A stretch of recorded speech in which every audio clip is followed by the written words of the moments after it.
کہ ماں اگر مجھے یہاں موت آئی میرے اوپر نہ رونا، میں قیامت میں نبی مہربان صلی اللہ علیہ وسلم کے قدموں میں بیٹھ کر پاکستانی قوم کے حوالے سے شکایت کروں گی کہ یہ وہ میرے مسلمان بھائی ہے جنہوں نے مجھے یہودیوں کے ہاتھوں فروخت کیا تھا۔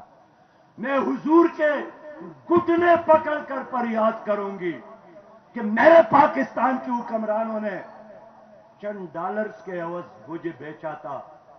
آج پھر 23 ستمبر ہے، اس دوران زرداری گئے امریکہ، شہباز شریف صاحب گئے امریکہ، نواز شریف صاحب گئے امریکہ، عمران خان گئے امریکہ، لیکن ان بزدل حکمرانوں نے ایک بار بھی آپ کی بہن اور ہماری عزت ڈاکٹر عافیہ کی رہائی کا مطالبہ نہیں کیا۔ آج ایک بار پھر انوار اللہ کاکل صاحب امریکہ میں ہیں۔ میں لاہور کے اس غیرت مند دھرتی اور ان پہلوانوں کی طرف سے پیغام دیتا ہوں کہ اگر پاکستان واپس آنا ہے تو ڈاکٹر عافیہ کو ساتھ لے کر آؤ، ورنہ نہ آنا پاکستان۔ جماعت اسلامی، ہر صرف جماعت اسلامی۔ کس چہرے کے ساتھ آپ واپس آئیں گے؟ کیا منہ بنا کر لوگوں کے ساتھ بات کریں گے؟ کیا بہانہ بنائیں گے؟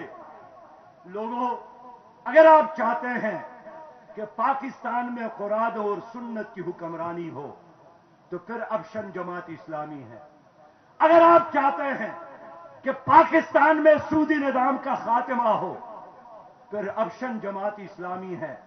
پاکستان میں اگر زرداری صاحب کرپشن کی علامت ہے تو نواز شریف اور شہباز شریف صاحب سودی نظام کی علامت ہے۔ اگر آپ چاہتے ہیں کہ سودی نظام ختم ہو، قرضوں کی معیشت ختم ہو، پھر جماعت اسلامی کا ساتھ دے۔ اگر آپ چاہتے ہیں نوجوانوں کو روزگار ملے، بچوں کو تعلیم ملے، شیرخواروں کو صاف دودھ ملے، جماعت اسلامی کا ساتھ دو۔ ہم نے ثابت کیا ہے، میں 2 بار فائنانس منسٹر رہا ہوں، میں 2 بار خیبر پختونخوا کا وزیر خزانہ رہا ہوں۔ میں نے اپنی صوبے کو قرض فری صوبہ بنایا تھا، میں نے اپنی صوبے کو قرض سے پاک کیا تھا، ہم نے VIP کلچر ختم کیا تھا، ہم نے اپنے آپ کو مسجد معبد خان میں احتساب کے لیے پیش کیا۔ اس لیے لوگوں، آج کی اس دھرنے میں آپ سے میں مشورہ کرنے آیا ہوں۔ خیبر پختونخوا کے لوگوں نے مجھے اختیار دیا ہے اور آپ سے بھی پوچھنا چاہتا ہوں کہ کل میرا دھرنا ہوگا کوئٹہ میں گورنر ہاؤس پر، اس کے بعد میرا دھرنا ہوگا ملتان اور کراچی میں۔ اس کے باوجود بھی اگر اس حکومت نے اس مہنگائی کو واپس نہیں لیا، قیمتوں میں اضافہ واپس نہیں لیا، بجلی کی بل کے قیمتوں میں کمی نہیں کی، تو پھر میں آپ سے پوچھنا چاہتا ہوں اور سچائی کے ساتھ جواب دے کہ آپ کے خاطر، آپ کے بچوں کے خاطر، آپ کے روشن مستقبل کے خاطر، آپ کے چہروں پر مسکراہٹوں کے خاطر میں آپ کو اسلام آباد کی طرف بلا لوں تو آپ آنے کے لیے تیار ہے؟ پہیہ جام کے لیے کہہ دوں تو پہیہ جام کے لیے تیار ہے؟ اگر پاکستان کے خاطر عظیم لانگ مارچ کے لیے کہہ دوں تو ساتھ دیں گے؟ اکیلا تو نہیں چھوڑیں گے، ساتھ چلیں گے، ساتھ بڑھیں گے، ساتھ مریں گے انشاءاللہ۔ میں بھی اللہ کو حاضر اور ناظر جان کر اللہ کے سامنے آپ کے ساتھ وعدہ کرتا ہوں کہ سر بکف میدان میں کھڑا ہوں،